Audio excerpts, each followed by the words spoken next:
Good morning students. आज हम बात करेंगे चंबल नदी का। कुछ पार्ट हमारा रह गया था, एक पीछे की वीडियो में जो है चंबल नदी का बहुत सारा पार्ट हमने करवा दिया है। पार्ट्स में ये वीडियो आ रही हैं ताकि छोटे छोटे 20 से 25 मिनट की, ताकि आप उसको समझ सको, उसके फैक्ट याद कर सको। तो उसी का एक अगला पार्ट है चंबल नदी के। कल कुछ पोर्शन हमने कर देखा था, आज उसका अगला पार्ट हम देखते हैं। चंबल नदी जो है वो राजस्थान की महत्वपूर्ण नदियों में से एक है, जो सर्वाधिक जल बहाव रखती है, जिसमें सर्वाधिक बीहड़ भूमि भी है, जो हमारे पठारी भाग में भी बहती है। और ये 3 राज्यों में बहने वाली है, राजस्थान और मध्य प्रदेश से सीमा भी बनाती है। तो एक ऐसी नदी है, और इस नदी का जो जल प्रवाह है वो जल प्रवाह लास्ट में जाकर किस में मिल जाता है?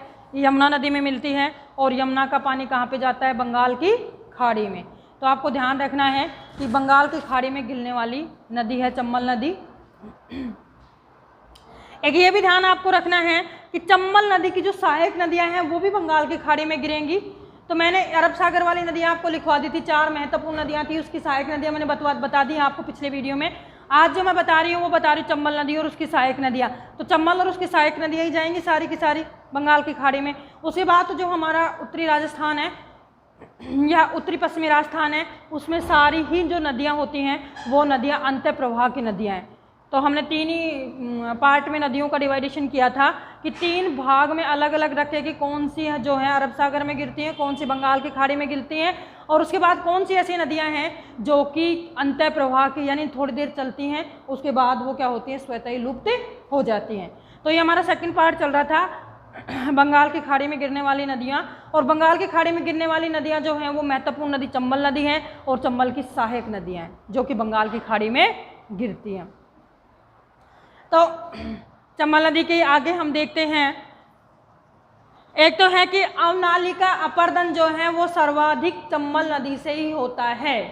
राज्य में अवनालिका अपर्दन, वही बीहड़ भूमि, वही कंदराएं, वही अवनालिका। अवनालिका का मतलब होता है जो कटाव लग के काट देती है, रास्ता बना लेती है, उसको हम अवनालिका अपर्दन कहते हैं। दूसरा है कि जो ये नदी है, जो हमारी चंबल नदी है, ये चंबल नदी जो है पथरीले और पठारी भाग में बहती है। राजस्थान की एकमात्र नदी है जो पथरीले और पठारी भाग में बहती है। उसके बाद है सर्वाधिक बीहड़ भूमि और कंदराएं भी इसी में है सबसे ज़्यादा। आपको पहले भी हम इस पर चर्चा कर चुके हैं। अब महत्वपूर्ण क्वेश्चन है किसकी? सहायक नदियाँ। सहायक नदियों में हम सारा भी देखेंगे, लेकिन उससे पहले हम एक डिवाइडेशन करेंगे कि कौन सी नदियाँ तो MP में मिलती हैं, कौन सी नदियाँ राजस्थान में मिलती हैं। तो राजस्थान से मिलने वाली नदियाँ और MP से मिलने वाली नदियाँ, इस तरह से मैंने 2 तरह से इनका डिवाइडेशन किया है। तो राजस्थान से MP से मिलने वाली नदियाँ कौन कौन सी हैं? MP से मिलने वाली नदी है, एक शिप्रा नदी है, सिवान नदी है और रेतम है। शिप्रा, सिवान, रेतम, ठीक है। यानी शिप्रा है, सिवान है और रेतम, ये 3 नदियाँ जो हैं वो मध्य प्रदेश से निकलती हैं और इस नदी में मिलती हैं। अब उसके अलावा दूसरा जो पार्ट आता है कि राजस्थान से निकलने वाली नदियाँ, यानी MP से निकलने वाली 3 नदियाँ बता दी। उसके बाद कुछ नदियाँ हैं जो राजस्थान से निकलती हैं, और राजस्थान से निकलकर क्या होता है, ये जो है चंबल नदी में मिलती हैं। तो कौन कौन सी हैं इनमें से? इनमें से है बामनी नदी। बामनी नदी जो है बाईं तरफ से मिलती है। उसके बाद आती है बामनी के बाद साथ में दूसरी चलती बह बामनी से बनास। बनास के बाद यदि हम थोड़ा आगे जाते हैं कुराल और मेजा, ठीक है। यानी 4 नदियां हैं जो इसके दाईं तरफ से मिलती हैं। तो बाईं तरफ से मिलती हैं, तो आपको दाईं और बाईं भी ध्यान रखना है। तो ये वाला पार्ट है, जैसे ये नदी जाती है हमारी, ये नदी है चंबल नदी है, ये मैंने बना दिया है इसका बहाव क्षेत्र। तो जब हम ऐसे जाते हैं तो ये तो होगा हमारा बायां पार्ट और ये होगा हमारा दायां पार्ट। तो अब बाईं तरफ से मिलने वाली तो बामनी मिल जाती है, बनास मिल जाती है, कुराल मिल जाती है और मेजा मिल जाती है। और इसी क्रम में यदि हम देखते हैं तो सबसे पहले जो है ना वो कौन सी मिलती है? बामनी नदी मिलती है, फिर बनास मिलती है, फिर कुनाल मिलती है, फिर मेजा मिलती है। तो ये सारी नदियाँ जो हैं, चारों नदियाँ, मेन नदियाँ मैं बोल रही हूँ आपको। नदियाँ तो छोटी छोटी नदी नाले राजस्थान में बहुत हैं, पर जो मेन नदियाँ हैं जो इसमें मिलती हैं, बड़ी नदियाँ जो आपसे पूछी जा सकती हैं, तो बामनी, बनास, कुराल और मेजा, ये चारों ही नदियाँ जो हैं वो इसके बाईं तरफ से मिलती हैं, ऊपर से मिलती हैं, यहाँ से निकलती हैं ये और ये यहाँ के मिलती हैं। उसके बाद हैं यानी राजस्थान की कुछ दूसरी नदियाँ जो इसके दाईं तरफ से मिलती हैं, यानी नीचे वाले पार्ट से मिलती हैं। तो उनमें कौन कौन सी हैं? काली सिंध है, पार्वती है, उसके बाद परवन नदी है और उसके बाद है आलनिया नदी। ये 4 नदियां हैं, ये और आप एक कर लीजिए, परवन नदी। तो ये 4 नदियां ऐसी हैं जो कि इसमें कहाँ से मिलती हैं? ये इसके दाईं तरफ से मिलती हैं। तो यानी राजस्थान से मिलने वाली नदियों को भी हमने 2 भागों में डिवाइड कर दिया, एक बाईं तरफ से मिलने वाली और एक दाईं तरफ से मिलने वाली। बाईं तरफ से वैसे 2, बामनी और बनास। बामनी और बनास के आगे हम चलते हैं तो कुराल और मेजा। नीचे से यदि हम देखते हैं पैसे पार्वती, पैसे परवन, ठीक है। तो पार्वती और परवन और दूसरी है काली सिंध और आलनिया। ये 4 नदियाँ जो हैं ये किससे मिलते हैं? इसके दाईं तरफ से मिलती है। सीप नदी बेटा नीचे से मिलती है, ये भी है ना, ये भी यहीं से नीचे से आती है। पर ये महत्वपूर्ण नदियाँ मैं बता रही हूँ ना, सारी बहुत सारी नदियाँ हैं, बहुत सारे नाले हैं जो इनमें आके मिलते हैं, लेकिन महत्वपूर्ण नदियों की हम चर्चा कर रहे हैं। उसके बाद आता है कि इस पर एक जलप्रपात भी बना हुआ है, चंबल चूलिया जलप्रपात। अब चंबल चूलिया जलप्रपात बोलते हैं। चूलिया जलप्रपात यानी आपके पास सामने चंबल लिखा हुआ नहीं आएगा, चंबल लिखा हुआ आएगा तो आप आंसर दे सकते हो। तो चूलिया जलप्रपात बना हुआ है तो चंबल नदी पर बना हुआ है। चूलिया जलप्रपात कहाँ पे है? तो ये है भैंसरोटगढ़ चित्तौड़गढ़ में। उसके बाद आता है कि सतही जल जो है, राज्य में सतही जल सर्वाधिक किस नदी का है? तो सतही जल जो है वो सबसे ज़्यादा किसका है? चंबल नदी का। एक साथ में ये भी है कि चंबल नदी जो है फर्स्ट में जो है पथरीले और पठारी भाग में बहती है, और पथरीले और पठारी भाग से जैसे निकलेगी और वो आगे जाकर यमुना नदी में जब मिलेगी तो आगे का मैदानी भाग आ जाता है ना, तो पठारी और पथरीले भाग से निकलकर ये मैदानी भाग में बहने वाली नदी है। तो शायद इसके फैक्ट आपको लगभग ध्यान आए गए होंगे कि नाली का पर्दन सबसे ज़्यादा इसी से होता है, सर्वाधिक बीहड़ भूमि भी इसी में है। उसके बाद है जल प्रवाह जो इसका पथरीले और पठारी क्षेत्र में होता है, उसके बाद ये जो है मैदानी भागों में आती है। सहायक नदियां हैं जो कुछ मध्य प्रदेश से निकलती हैं, कुछ राजस्थान से निकलती हैं। मध्य प्रदेश से निकलने वाली है सिप्रा, सिवान और रेतम। राजस्थान से निकलने वाली है पनवन, बनास, काली सिंध, पार्वती, बामनी, कुराल और मेजा, सीप। बामनी, बनास, कुराल और मेजा जो है ये ऊपर से मिलते हैं, जिसको बाईं तरफ बोलते हैं हम। परवन, काली सिंध, पार्वती और सीप नदी जो है ये नीचे से मिलते हैं, जिनको हम दाईं तरफ बोलते हैं। उसके अलावा इस पर चूलिया जलप्रपात बना हुआ है, ये चंबल चूलिया जलप्रपात है। भैंसरोटगढ़ यानी जहाँ से ये प्रवेश करती, भैंसरोटगढ़ में करती है ना प्रवेश, वहीं पे चूलिया बना हुआ है और ये चित्तौड़गढ़ में है। और इसका सतही जल स्तर जो होता है इस नदी का वो क्या होता है? सर्वाधिक होता है।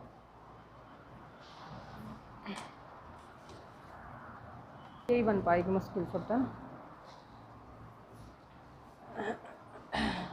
तो अब चंबल नदी पे कौन कौन से बांध बने हुए हैं ये हमें देखना है, क्योंकि ये क्वेश्चन जो है बांध का क्वेश्चन बहुत बार पूछा गया है कि निम्नलिखित में से कौन सा बांध चंबल नदी पर है, या फिर कौन सा बांध चंबल नदी पर राजस्थान में है। ये क्वेश्चन आता है बार बार कि निम्नलिखित में से कौन सा बांध चंबल नदी पर राजस्थान में बना हुआ है या कौन सा नहीं है। 3 आपको राजस्थान के दे देंगे, 1 आपको आउटर का दे देंगे। और ये तो आपको मालूम है कि चंबल नदी जो है वो 3 ही राज्यों में बहती है। आउटर का मतलब होता है ज़्यादा या तो एमपी में होगा बांध, तो कहाँ जब बहुत पानी होता है, या फिर राजस्थान में होगा। अब यूपी का तो कोई है ही नहीं। तो कौन कौन से बांध हैं? सबसे पहले बांध है जो राजस्थान में जब ये प्रवेश करती है तो राजस्थान से प्रवेश के जस्ट पहले थोड़ा एमपी में एक बांध बना हुआ है, और उस बांध का नाम क्या है? गांधी सागर बांध। तो आपको ध्यान रखना है, कंफ्यूज नहीं होना है कि गांधी सागर जो बांध है वो बांध राजस्थान में नहीं है, एमपी में है, लेकिन है चंबल नदी पर। यदि आपसे पूछे निम्नलिखित में से कौन सा बांध चंबल नदी पर है, तो आ जाएगा क्वेश्चन का आंसर है ये गांधी बांध, गांधी सागर बांध। लेकिन आपसे क्वेश्चन पूछे कि राजस्थान में कौन सा है, तो फिर ये नहीं आएगा। चंबल नदी पे तो गांधी सागर बांध भी है, यदि राजस्थान की बात करते तो राजस्थान में बांध जो है राजस्थान में नहीं है, ये कहाँ पे है? एमपी में। तो पहला है यानी गांधी सागर बांध, जो कि मध्य प्रदेश में है, राजस्थान में नहीं है, पर है चंबल नदी पर। उसके बाद यदि हमसे सीरीज पूछी जाए, क्रम पूछा जाए, तो दूसरे नंबर पे उसी क्रम में आएगा राणा प्रताप सागर बांध। राणा प्रताप सागर बांध कहाँ पे है? ये है रावत भाटा। और रावत भाटा भी कहाँ पे है? चित्तौड़गढ़ में। यानी दो चीज चित्तौड़ में आपको मिल गई है बनास प्रदेश की, चंबल नदी की। एक तो कौन था? चूलिया जलप्रपात, भैंसरोडगढ़। तो चूलिया जलप्रपात कहाँ पे है? भैंसरोडगढ़, चित्तौड़गढ़ में। और दूसरा है राणा प्रताप सागर जो बांध है वो कहाँ है? रावत भाटा। रावत भाटा भी कहाँ पे है? चित्तौड़गढ़ में। तो भैंसरोडगढ़ और रावत भाटा ये दोनों ही जगह कहाँ पे हैं? चित्तौड़गढ़ में। उसके बाद आता है जवाहर सागर बांध। जवाहर सागर बांध जो है वो कोटा में है, और कोटा बैराज भी कोटा में है। यानी दो बांध जो हैं हमारे, जवाहर सागर बांध और कोटा बैराज, ये दोनों के दोनों कहाँ पे हैं? कोटा में हैं। उसके बाद राणा प्रताप सागर बांध जो है चित्तौड़गढ़ में है, और गांधी सागर बांध जो है वो एमपी में है। शायद 4 बांध आपको याद करने हैं। पहले गांधी आते हैं, गांधी के बाद क्या है? महाराणा प्रताप। जब हम चित्तौड़गढ़ में आते हैं तो महाराणा प्रताप से हमारी लड़ाई होती है। उसके बाद जैसे जैसे हम महाराणा प्रताप से आगे बढ़ते हैं तो फिर नए भारत की कमान संभाल लेते हैं जवाहरलाल नेहरू, तो जवाहर सागर बांध। और ये जवाहर सागर बांध जो है वो कहाँ पे होता है? तो वो कोटा में। तो कोटा बैराज। तो शायद नाम याद हो गए होंगे। पहले गांधी सागर, राणा प्रताप सागर, जवाहर सागर, क्योंकि गांधी के बाद में आता है जवाहरलाल नेहरू, मॉडर्न ज़माने का है ये, तो आधुनिक भारत का। उसके बाद जो है वो आता है कोटा बैराज। 2 हैं, जवाहर सागर और कोटा बैराज, दोनों कोटा में हैं। महाराणा प्रताप सागर जो है वो रावत भाटा में है, और गांधी सागर बांध जो है वो कहाँ पे है? गांधी सागर बांध है मध्य प्रदेश में। उसके बाद है ये जो भूमि है इसकी, अवनाली का पर्दन भी इसमें है, कंदराएं भी इसमें है, बीहड़ भूमि में इसमें है, और साथ में एक वर्ड और आता है, कंफ्यूज ना हो, मान लो वो वर्ड दे दें आपको, ये तीनों चारों वर्ड ना दे तो उत्खात भूमि। उत्खात भूमि जो है स्थलाकृति। उत्खात भूमि स्थलाकृति का मतलब होता है कि जिस भूमि के जो ऊपरी परत है, उपजाऊ जो भूमि होती है वो पूर्णतः समाप्त हो जाती है, और अनुपजाऊ भूमि उसको बोलते हैं उत्खात स्थलाकृति। अनुपजाऊ भूमि है ये। और कृषि के लिए कैसी होगी? जो अनुपजाऊ भूमि तो अनुपयोगी होगी, वहाँ कृषि नहीं होती है। उसके बाद है इसकी सहायक नदियाँ हम देखते हैं, तो सबसे पहले इसकी सहायक नदी हम देखते हैं बनास नदी, जिसको बनास का नाम ही अर्थ ही होता है वन की आशा। वन की आशा है ये। इसका उद्गम स्थल जो बनास नदी है, इसका उद्गम स्थल कहाँ पे है? राजसमंद में है। राजसमंद में हम कहाँ जाएंगे? कुंभलगढ़। कुंभलगढ़ में कहाँ जाएंगे? खमनोर की पहाड़ियाँ। तो राजसमंद में कुंभलगढ़ है, कुंभलगढ़ में खमनोर की पहाड़ियाँ हैं। खमनोर से उसका क्या होता है? उद्गम होता है। उसके बाद जो इसका प्रभाव क्षेत्र जो है वो कहाँ कहाँ है? तो प्रभाव क्षेत्र आपको मैंने पहले भी बताया था कि राजस्थान की 3 नदियाँ ऐसी हैं जिनका प्रभाव क्षेत्र 6 जिलों में है। 1-2 नदियाँ हमारी हो चुकी, लूनी 6 जिलों में बहती है, चंबल 6 जिलों में बहती है, और तीसरी कौन सी है? बनास 6 जिलों में बहती है। तो बनास का जो कहाँ है, इसका यदि हम जाएंगे तो सबसे पहले कहाँ है? ये राजसमंद में निकलती है, और राजसमंद में कौन सा है? गोकुंदा का पठार जो है, तो वहाँ से गोकुंदा के पठार को क्रॉस करती हुई, यानी राजसमंद को क्रॉस करती हुई चित्तौड़गढ़ आती है। चित्तौड़गढ़ से आगे फिर भीलवाड़ा आती है। भीलवाड़ा के बाद ये अजमेर जाती है। अजमेर के बाद ये टोंक जाती है। टोंक के बाद ये सवाई माधोपुर जाकर फिर जाके ये किसमें? रामेश्वर धाम के पास जो है ये चंबल नदी में मिल जाती है। ठीक है, 6 जिले आपको कंटिन्यू याद होने चाहिए कि सबसे पहले राजसमंद, राजसमंद के पास यदि राजसमंद से ऊपर से नीचे आ रही है, नहीं नदी ऊपर से नीचे आ रही है तो नीचे वाला पार्ट देखेंगे चित्तौड़गढ़, चित्तौड़गढ़ से फिर ऐसे जा रही भीलवाड़ा, भीलवाड़ा से ऐसे जाएगी अजमेर, अजमेर से जाएगी टोंक, टोंक से जाएगी सवाई माधोपुर। यदि ऊपर जाती तो जयपुर चली जाती है टोंक से, लेकिन नीचे आ रही है ना ये ऐसे करके, तो ये जाएगी फिर नीचे के साइड सवाई माधोपुर। और सवाई माधोपुर में कौन सी जगह बनी हुई है? रामेश्वर धाम। और रामेश्वर धाम में जाकर ये जो है चंबल नदी में मिल जाती है। ठीक है, और क्वेश्चन कुछ तो मैं बोल भी चुकी थी पहले कि मतलब पूर्णतः राजस्थान में बहने वाली सबसे बड़ी नदी पूर्णतः राजस्थान में कौन सी है? बनास नदी। तो इसके कुछ और फैक्ट हैं जो हम देखेंगे।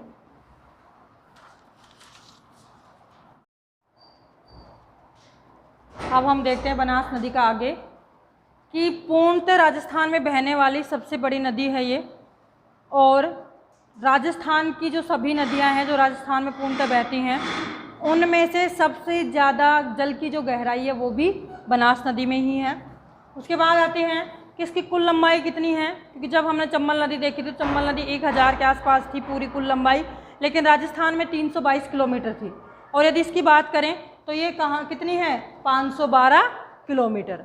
तो राजस्थान में मनिया सबसे बड़ी लंबी नदी क्यों है कि 512 किलोमीटर इसकी लंबाई है, जबकि चंबल सबसे बड़ी मानते हैं, लेकिन चंबल का राजस्थान में जो है 322 किलोमीटर ही क्षेत्र आता है। उसके बाद ये पूर्णतः वर्षाती नदी है, यानी बारिश पे आधारित होती है, और बारिश पे आधारित होने के कारण ही जो है इस एरिया में खेती जो है वो सिर्फ बरसात की जो पानी होता है और बरसात का पानी जब तक रहता है उसी पर निर्भर करती है, अन्यथा खेती के कोई और सोर्सेज नहीं है। इसलिए क्या कर दिया गया, कृषि कार्यों के लिए इस पर डैम बना दिए गए और उस डैम में पानी भर दिया जाता है ताकि पानी क्या है धीरे धीरे रिस के नीचे जाए और कुएं का जल स्तर, कुएं और नलकूप का जो जल स्तर है वो बढ़ जाए, जिससे क्या है कि हमारा कृषि कार्य जो है वो आसानी से हो सके। उसके बाद है कि इसके दाईं तरफ से और बाईं तरफ से कुछ नदियाँ मिलती हैं। तो दाईं तरफ से जो है वो बेड़च और मेनाल मिलती हैं। दूसरी है बाईं तरफ से, तो बाईं तरफ से इसमें मिलती है कोठियारी, खारी, मानसी, ढील, काली सिंध और मोरेल। ठीक है, कुछ नदियां हैं जो रिपीट हुई, जैसे खारी नदी यहाँ भी आई है और खारी नदी और भी आएगी, और पीछे भी हम लूनी में खारी सहायक पढ़ चुके हैं, तो आपको कंफ्यूज नहीं होना कि खारी नदी, क्योंकि क्वेश्चन पहले एक आरएस में आ चुका है इस तरह का कि खारी नदी गिरती है अरब सागर में, बंगाल की खाड़ी में। तो दोनों ही सही थे, क्यों, क्योंकि वो उधर जाके कच्छ के रन में गिरती है लूनी नदी, लूनी की सहायक है ये।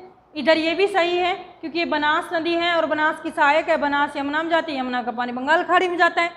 तो इसे क्या है कि दोनों ही आंसर उसके ठीक थे और वो क्वेश्चन फिर बाद में बोनस अंक भी दिए गए। तो यानी इस तरह के यदि क्वेश्चन या तो पूछते नहीं आप लोगों से, यदि पूछते हैं तो फिर आपको या तो एक ही चीज़ दी जाएगी, बंगाल खाड़ी दी जाएगी या फिर अरब सागर दिया जाएगा। यदि दोनों देते हैं तो फिर आपको उसमें बोनस अंक मिलेंगे, क्योंकि दोनों की सहायक नदियाँ हैं ये। उसके बाद जो है जो महत्वपूर्ण है इसका कि नदियाँ तो होएगी, नदियाँ तो आपको ध्यान में रखनी है कि दो नदियाँ हैं बेड़च और मेनाल, जो बहुत इंपॉर्टेंट नदियाँ हैं इसकी, बेड़च और मेनाल। और बेड़च और मेनाल के साथ ही तो मिलके त्रिवेणी संगम बनाती हैं, यानी बेड़च और मेनाल दोनों मिलके त्रिवेणी संगम बनता है। कब, जब बनास नदी इसमें मिल जाती है तो क्या बनता है, त्रिवेणी संगम भीलवाड़ा में। अब उसके बाद नहीं, जब हम बाई तरफ की नदियाँ देखते हैं तो बाई तरफ की नदियाँ जो होती हैं जैसे कोठारी नदी है, खारी नदी है, मानसी है, ढील है, मोरेल है, काली सिंध है, ये सारी नदियां हैं जो इसके बाईं तरफ से जो हैं इस नदी में मिलती हैं। उसके बाद जो है यानी इसी नदी पे बनास नदी पर एक बांध बना हुआ है जो बहुत बड़ा बांध है, कई बार उससे बाढ़ भी आ जाती है। टोंक उसके आसपास के एरिए में कई बार उसके दरवाजे भी खोलने पड़ते हैं जब हमारा बरसात का ज़्यादा मौसम होता है। तो टोंक का जो ये विलास बिशलपुर जो बांध है वो बहुत चर्चा में रहता है। तो टोडा राय सिंह जो है वो टोंक में एक जगह है और उसके पास में गांव है विलासपुर गांव, विशलपुर गांव, और इस विशलपुर गांव पे ही कौन सा विशलपुर बांध बना हुआ है, किस पर, इसी नदी पर, बनास नदी पर, यानी बनास नदी पर है विशलपुर बांध, आपको ध्यान रखना है।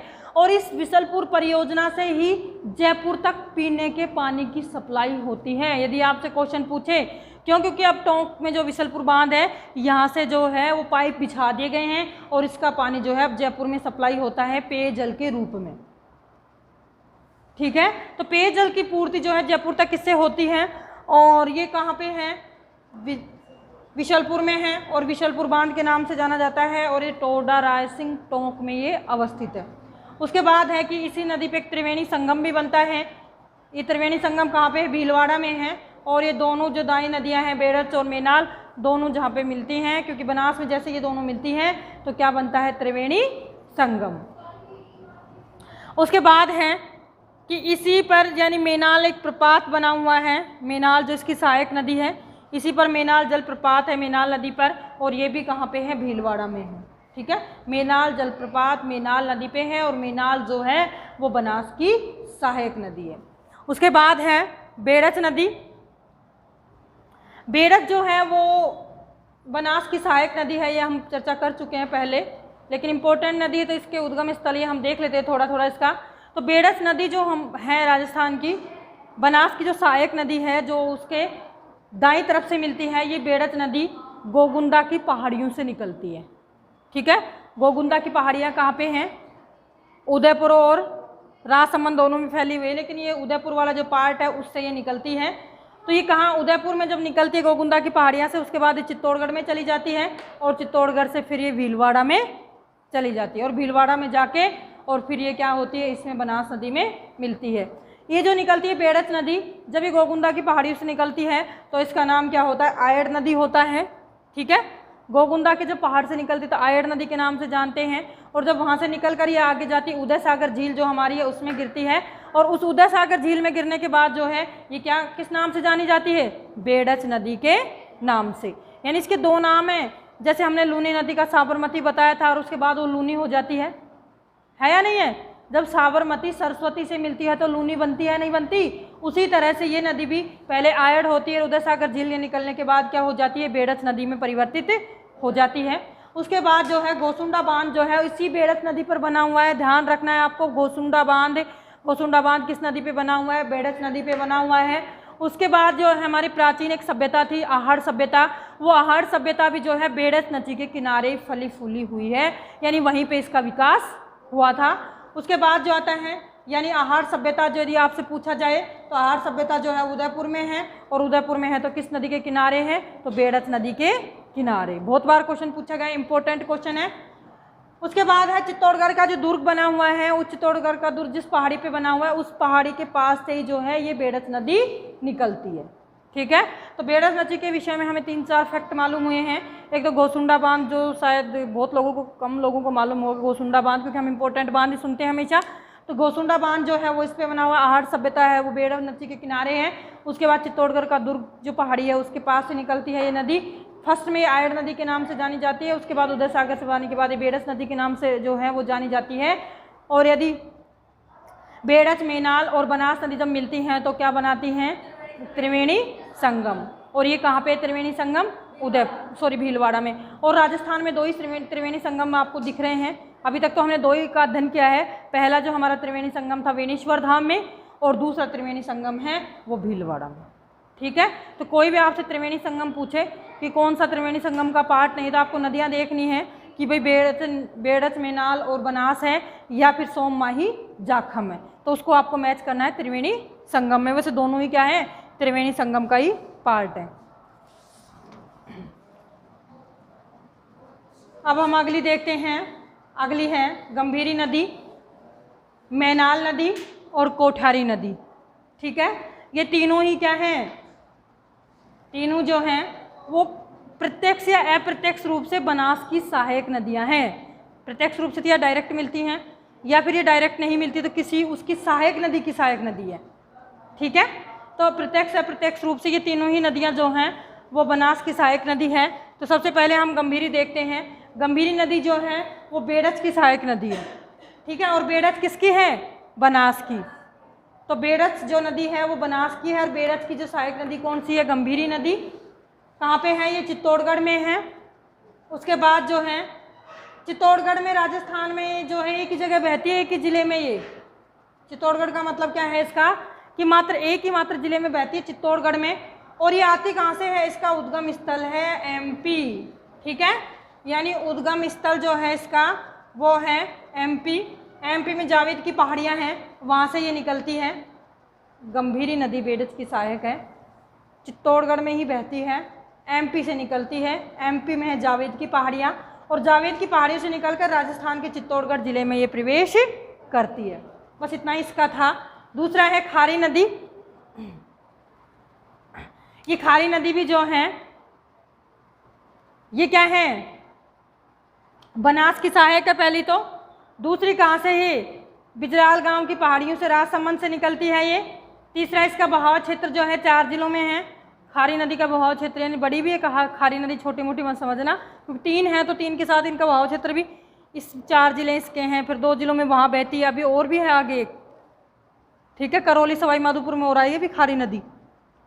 तो इसका बहाव क्षेत्र कहाँ का है? राजसमंद। राजसमंद से भीलवाड़ा है, अजमेर है और टोंक है। और इसकी सहायक नदी कौन सी है? मानसी। मानसी इसकी सहायक नदी है। उसके बाद पढ़ते हैं हम कोठियारी। कोठियारी जो है ये राजसमंद से निकलती है, ये भी खारी भी राजसमंद से, कोठियारी भी राजसमंद से, और कोठियारी नदी जो है वो दिवेर की पहाड़ियों से निकलती है, और दिवेर की पहाड़ियों से निकलकर ये राजसमंद और भीलवाड़ा 2 ही जिलों में बहती है। ये जो है इसकी जो कोठियारी की जो सहायक नदी है वो बामनी है, और ये बामनी जो नदी है इसी पर बागोर सभ्यता का विकास हुआ है। ठीक है, बागोर सभ्यता का विकास बामनी पे हुआ है, और उस सभ्यता का पहले आहड़ सभ्यता जो थी उसका किस पे हुआ है? बनास पर। ठीक है, बनास पर किसका हुआ है विकास? आहड़ सभ्यता का। और बागोर सभ्यता का विकास किस पे हुआ है? बामनी नदी पे, जो कि कोठियारी की क्या है? सहायक नदी है। और ये जो बामनी नदी है ये भीलवाड़ा में जाकर बनास नदी में मिल जाती है, यानी यहाँ भीलवाड़ा में जाकर ये बनास नदी में मिल जाती है, और इसी बामनी नदी पर ही बागोर सभ्यता है। ये बागोर सभ्यता कहाँ है? भीलवाड़ा में। ये भी आपको ध्यान रखना है, पूछ लिया जाता है। तो ये बागोर सभ्यता कहाँ है? भीलवाड़ा में। उसके बाद जो है एक इसी नदी पर जो है मेजा बांध बना हुआ है, और ये मेजा बांध भी किस पर है? कहाँ पे है? इस मेजा बांध से भीलवाड़ा शहर की जलापूर्ति की जाती है। ठीक है, यानी कि ये जो कोठियारी नदी है इसी पर एक मेजा बांध बना हुआ है, और इस मेजा बांध से क्या होता है? भीलवाड़ा शहर की जल की आपूर्ति होती है।